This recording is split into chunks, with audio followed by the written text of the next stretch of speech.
আমি আর এক মুহূর্তের জন্য ঋতুর সাথে সংসার করতে পারবো না। মা, ওর সাথে সংসার করার এক মুহূর্ত সম্ভব না। কদিন যাবত মাথাটা কেমন ঘোরাচ্ছে আর কেমন জানি বমি বমি হচ্ছে, ভালো লাগছে না কিছু। কিসে? ঋতু তো মা হতে চলেছে। আরে এটা অসম্ভব। আর নিশ্চয়ই ওর কোনো গ্যাসের প্রবলেম না হলে ওর পেটে ব্যথা হয়েছে। এই তুই চুপ কর তো, তুই এইসবের কি বুঝিস? হ্যাঁ, ভাই চলেন তো আমরা বাজারে যাই, মিষ্টি কিনে আনি। আরে তোমরা থামো তো, কি সব মস্করা করতেছো? যার বিয়ে তার কোনো খবর নেই, পাড়াপড়শির ঘুম নেই। ও কোনো প্রেগনেন্ট না। মা, আমারও তাই মনে হয়। ডাক্তারের কাছে যাই, সেখানে সব পরিষ্কার হয়ে যাবে। জি, সুসংবাদ, মিসেস ঋতু মা হতে চলেছেন। আরে এটা তো অসম্ভব। না না না, এইটা আমি মানি না। আমার হাতে রিপোর্ট, আপনি মানা না মানার কি?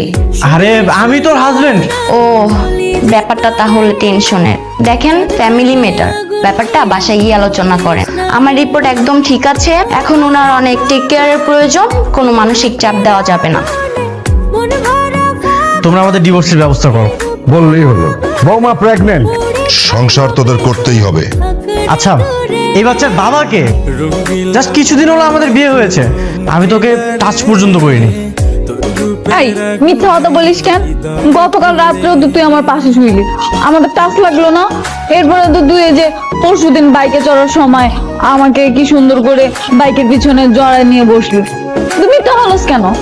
আরে ঘাড় ধাক্কা দিলে আর বাইকের পিছনে বসালে কি কেউ প্রেগনেন্ট হয়ে যায়?